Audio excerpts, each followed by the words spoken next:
Hello అండి, welcome back to my channel Madhu ఇంటి వంట. ఈరోజు మనం వీడియోలో ఇడ్లీ పిండితో ఇలా పునుగులు లేదా వీటిని బజ్జీలు అని కూడా అంటారండి, వీటిని ఏ విధంగా ప్రిపేర్ చేసేసుకోవాలో మనం చూసేద్దాం. మనం ఈ టిప్స్ కనుక పాటిస్తూ చేసుకుంటే ఇవి చాలా క్రంచీగా టేస్టీగా ఉంటాయండి. మనం బయట హోటల్లో కంటే కూడా ఇవి చాలా బాగా వస్తాయి. మరి ముందుగా వీటికి చట్నీ అయితే ప్రిపేర్ చేసేసుకుందాం. పచ్చిమిర్చి పల్లీలు వేసుకొని కొంచెం ఆయిల్లో వీటిని లైట్గా ఫ్రై చేసుకుని వాటిలో పుట్నాల పప్పు కూడా వేసుకుని ఫ్రై చేసుకోండి. ఇవి చల్లారిన తర్వాత మనం మిక్సీ జార్లోకి అయితే పచ్చి కొబ్బరి ఇంకా వీటిని అన్నీ కూడా యాడ్ చేసేసుకోవాలి. తర్వాత కొంచెం చింతపండు వేయండి టేస్ట్ కోసం.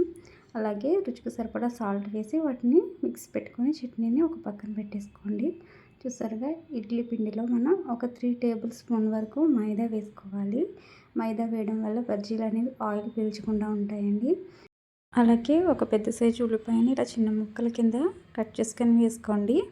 2 పచ్చిమిర్చి కూడా ఇంకా 2 రెమ్మలు కరివేపాకు ఇలా చిన్న ముక్కల కింద కట్ చేసి వేసుకోండి.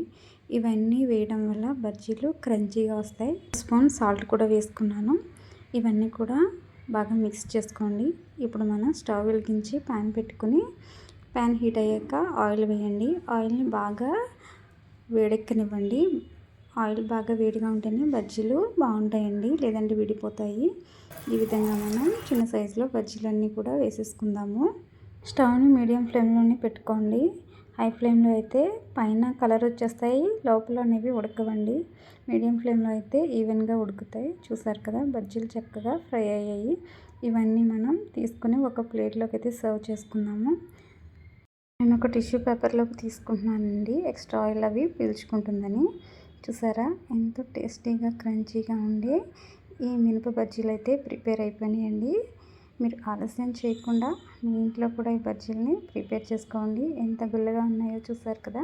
ఇప్పుడు మనం తయారు చేసుకున్న చట్నీ వేసుకుని ఈ బజ్జీని కనుక తింటే చాలా బాగుంటుందండి. ఈ టిప్స్ కనుక పాటిస్తూ చేశారంటే ఎంతో పర్ఫెక్ట్గా ఈ బజ్జీలు అనేవి ఫస్ట్ టైం చేసినా మీకు వచ్చేస్తాయి. మరి నా వీడియో కనుక మీకు నచ్చితే నా ఛానల్ని సబ్స్క్రైబ్ చేసుకోండి. ఇంకా మీ ఫ్రెండ్స్కి రిలేటివ్స్కి కూడా షేర్ చేయండి.